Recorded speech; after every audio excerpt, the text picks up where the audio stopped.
स्वागत है आप सभी का। देखिए आज हम नया चैप्टर जो पढ़ने वाले हैं लाभ और हानि। तो सबसे पहले हम लाभ और हानि में आपको बता दें प्रॉफिट एंड लॉस। अब देखिए इसमें सबसे पहले हम आपको डेफिनेशन बता रहे हैं क्रय मूल्य का। क्रय मूल्य का क्या मतलब होता है? तो जिस मूल्य पर किसी वस्तु की खरीदारी की जाती है, मतलब कि जिस मूल्य पर कोई वस्तु खरीदी जाती है उसे हम क्रय मूल्य कहते हैं, और जिस मूल्य पर कोई वस्तु बेची जाती है उसे हम विक्रय मूल्य कहते हैं। ध्यान रखिए, खरीदने वाले को क्रय मूल्य और बेचने वाले को विक्रय मूल्य कहते हैं। और जिस खर्च पर किसी वस्तु का निर्माण किया जाता है उसको हम लागत बोलते हैं।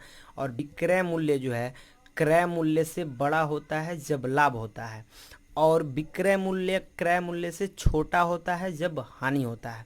अब इसमें मैं आपको डायरेक्ट जो पहला एक फार्मूला बता रहा हूँ, बिल्कुल आसान सा फार्मूला है, जो कि है अगर जो केवल आपको लाभ ज्ञात करना हो तो आप क्या करेंगे, देख लीजिए। तो लाभ ज्ञात करना होगा तो विक्रय मूल्य में से, देख लीजिए, विक्रय मूल्य में से आप जो है घटा देंगे क्रय मूल्य को। ठीक है, क्रय मूल्य को आप घटा देंगे। उसके बाद से अगर जो दूसरा कंडीशन है कि अगर जो आपको हानि ज्ञात करनी होगी तो आप क्रय मूल्य से आप जो है घटा देंगे विक्रय मूल्य को। ठीक है, अब देख लीजिए विक्रय मूल्य को आप घटा देंगे।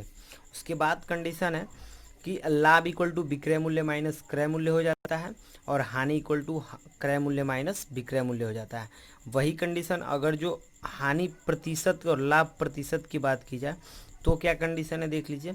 तो लाभ यानी कि परसेंटेज लाभ ज्ञात करना हो तब क्या होता है, तो कुल लाभ यानी कि जो लाभ होगा वो लिखना पड़ेगा। कुल लाभ इंटू 100 बटा हो जाता है क्रय मूल्य। ठीक है, क्रय मूल्य। अब यही कंडीशन आता है हानि में भी। अगर जो हानि होगा, परसेंट हानि ज्ञात करना होगा, तो कुल हानि यहाँ पे बस लाभ के जगह पे हानि हो जाता है, बाकी सेम वही रहता है। यानी कि कुल हानि इंटू 100 बटा क्रय मूल्य, यही चीज़ हो जाती है सेम सेम। ठीक है, अब देखिए 3 सूत्र, ये 4 सूत्र आपको हम बता दिए। इसके बाद से कुछ सूत्र है जो कि अलग आपको बताना पड़ेगा। देख लीजिए, सबसे पहले मैं एक आपको फार्मूला बता रहा हूँ एक विक्रय मूल्य पे।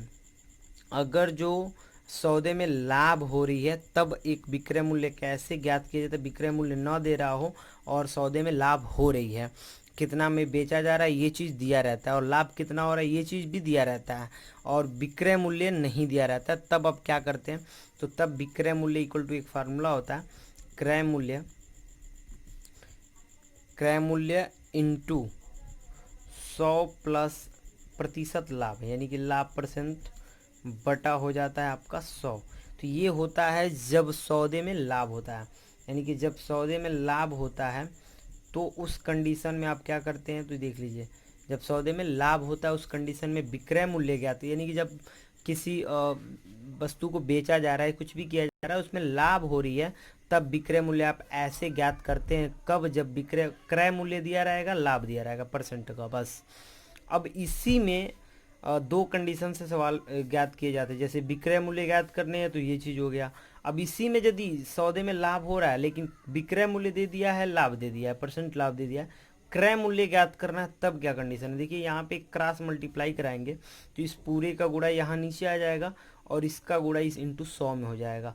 फिर ये वाला जो गुणा में उधर जाके भाग करा, मैं आपको डायरेक्ट बता दे रहा हूँ कि इससे रिलेटेड इसका दूसरा फार्मूला, अगर जो क्रय मूल्य ज्ञात करना हो तब के लिए इसका दूसरा फार्मूला क्या हो जाएगा, तो क्रय मूल्य इक्वल टू हो जाएगा, यहाँ पे आ जाएगा विक्रय मूल्य, इसमें 100 में मल्टीप्लाई कराएगा तो विक्रय मूल्य, देख लीजिए, विक्रय मूल्य इंटू 100 अब बड़ा हो जाएगा ये वाला, देख लीजिए, क्योंकि ये यहाँ गुणा करा तो ये वाला टोटल, यानी कि 100 प्लस परसेंट लाभ हो जाएगा। यानी कि देख लीजिए, मैं आपको दोनों सूत्रों के बारे में बता दे रहा हूँ कि जब सौदे में लाभ हो रही होगी, जब सौदे में लाभ होगा तो विक्रय मूल्य ऐसे ज्ञात करते हैं, और जब सौदे में लाभ होगा तो क्रय मूल्य ऐसे ज्ञात करते हैं। इन्हीं दोनों का विपरीत जो है दो क्वेश्चन, यानी कि जब सौदे में हानि होगी तब के लिए क्या होगा, तब के लिए मैं आपको बता दे रहा हूँ, इसमें नीचे ही बता दे रहा हूँ, तब के लिए क्या हो जाएगा, देख लीजिए तीसरा। यानी कि देखिए जब सौदे में, यानी मैं लिख दे रहा हूँ कि जब सौदे में, चूँकि जगह कमी पड़ गई है, जब सौदे में हानि की बात की जाए, देख लीजिए, जब सौदे में हानि हो रही हो तब क्या कंडीशन होता है विक्रय मूल्य का, देख लीजिए। तो तब विक्रय मूल्य क्या होता है, देख लीजिए, विक्रय मूल्य इक्वल टू हो जाएगा आपका, वही सेम सेम होता है, क्रय मूल्य होता है और इंटू 100 माइनस % हानि होता है। ठीक है, ध्यान रखिएगा। अब बटा हो जाता है, वही आपका बटा 100 था तो 100 हो गया। मैं आपको बता दूं कि इसके जैसे ये चीज़ हो गया, विक्रय मूल्य इक्वल टू क्रय मूल्य इंटू 100 माइनस % हानि बटा 100। ये कब होता है? जब सौदे में हानि होता है तब। तो जब सौदे में हानि होता है तो विक्रय मूल्य आपने जान लिया, तो क्रय मूल्य क्या होता है? तो मैं आपको चौथा यहाँ पे लिख के बता दे रहा हूँ कि उस समय क्रय मूल्य क्या हो जाता है। तो देख लीजिए, क्रॉस मल्टीप्लाई 100 का इसमें गुणा होगा और इन दोनों का यहाँ नीचे आया हुआ था, तो ये 100 का विक्रय मूल्य गुणा हो रहा है, यानी कि क्रय मूल्य इक्वल टू विक्रय मूल्य इंटू हो जाएगा 100 बटा हो जाएगा, देख लीजिए ये वाला, यानी कि 100 माइनस हानि प्रतिशत हो जाएगा। ठीक है, हानि % हो जाएगा। तो ये कंडीशन हो जाएगा। चारों देख लीजिए, ये चारों एक बार और देख लीजिए, अच्छे से बता दे रहे हैं। विक्रय मूल्य की स्थिति में ये, और जब सौदे में लाभ होगा तब ये, और जब सौदे में हानि होगा तब ये वाला दोनों सूत्रों का प्रयोग करेंगे। ठीक है, चलिए हम साधारण क्वेश्चन पढ़ा रहे हैं, बता दे रहे इसमें बहुत सारे टिक होते हैं, तभी साधारण क्वेश्चन पे 2 वीडियो बनेगा, इसके बाद भी साधारण पे ही बनेगा। साधारण वाला बहुत महत्वपूर्ण होता है। देख लीजिए, साधारण क्वेश्चन है, बिल्कुल आसान। कह रहा है कि एक वस्तु 500 रुपये में खरीद कर 600 रुपये में बेच दिया जाए। ऐसे दिख रहा है, सिंपल सा दिख रहा है कि 500 में खरीदा गया है, 600 में बेचा गया, मतलब 100 रुपये का लाभ हो रहा है। तो खरीदने वाला दाम जो है 500 हो गया, बेचने वाला दाम जो है 600 हो गया। स्पष्ट है कि हम अगर जो इसका लाभ ज्ञात करेंगे, आसान से बता रहे हैं आपको, वनली लाभ ज्ञात करते हैं, तो लाभ इक्वल टू हो जाएगा खरीदने वाले दाम में से बेचने वाले दाम को, यानी कि देख लीजिए, बेचने वाले दाम से खरीदने वाले दाम को घटा देंगे, इक्वल टू 100 रुपये मिल जाएगा, यानी 100 रुपये लाभ हो गया। ऐसे दिख भी रहा था कि एक वस्तु 500 रुपये में खरीदा गया है, 600 में बेचा गया, मतलब 100 रुपये का लाभ हो रहा है, यानी लाभ हमने 100 रुपये लिख दिया। इस सौदे का कुल लाभ तथा प्रतिशत लाभ ज्ञात कीजिए। तो कुल लाभ तो हमने ज्ञात कर दिया है, प्रतिशत लाभ पूछ रहा है, तो प्रतिशत लाभ के लिए हम आपको बता दें कि फार्मूले का आप यूज करते हैं।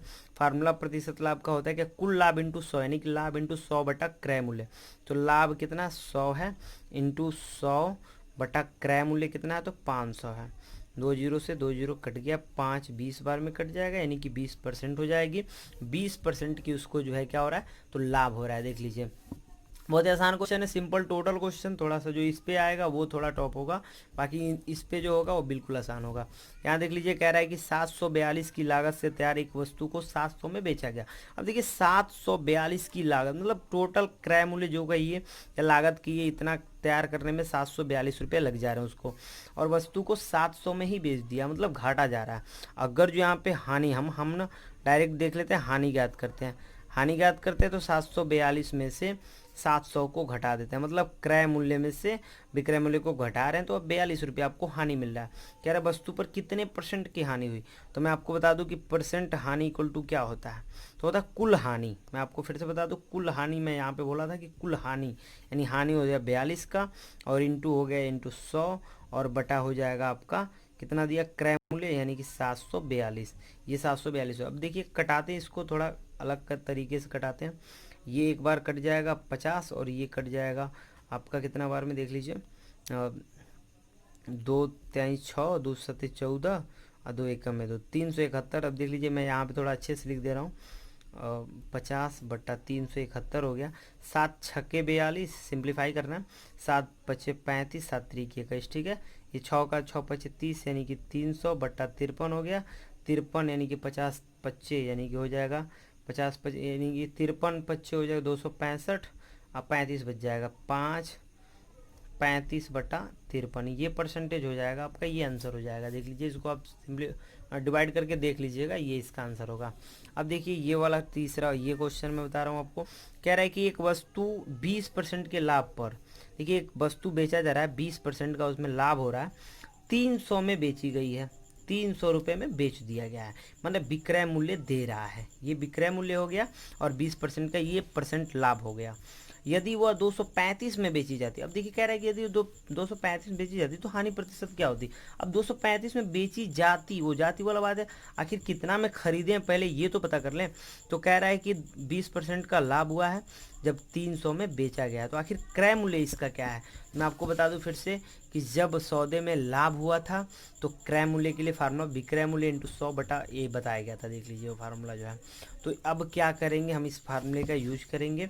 क्रय मूल्य इक्वल टू क्या होता है, तो देखिए क्रय मूल्य इक्वल टू, देख लीजिए थोड़ा फास्ट देखिएगा, क्रय मूल्य इक्वल टू विक्रय मूल्य, यानी कि 300 इंटू 100 बटा 100 प्लस 20%, यानी कि 120%। मैं डायरेक्ट लिख दे रहा हूँ, 1 0 से 1 0 कट गया, 2 पच्चे 10, 2 छक्के 12, और ये 6 पच्चे 30, 50 बार में 5 पच्चे 25, 250।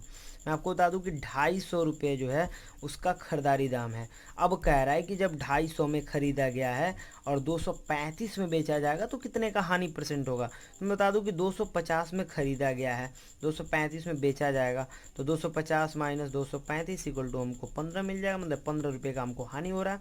तो हानि परसेंट ज्ञात करने के लिए, कुल हानि यानी कि 15 इंटू अब आपका 100 बटा, आप क्रय मूल्य ले सकते हैं, क्रय मूल्य मतलब कि हो गया 250। तो 0 से 0 कट गया, ये देखिए 5 दूनी 10, 5 पचे 25, 5 तिहाई 15, 3 दूनी हो गया 6, यानी कि 6% की हानि हो रही है। ठीक है, तो ये बहुत ही आसान क्वेश्चन है। सबसे पहले हम ध्यान देंगे इस पर, क्रय मूल्य ज्ञात करना हो तो क्रय मूल्य, विक्रय मूल्य ज्ञात करना हो विक्रय मूल्य। ध्यान दें, जब सौदे में लाभ और लाभ होता है तो ये दोनों फार्मूला, जब सौदे में हानि हो रहा है तो ये और ये वाला फार्मूला आप यूज करेंगे। और देखिए इसके बाद हम आपको बता दें कि ये क्वेश्चन है और आप बिल्कुल आसान क्वेश्चन है, स्क्रीनशॉट ले लीजिए।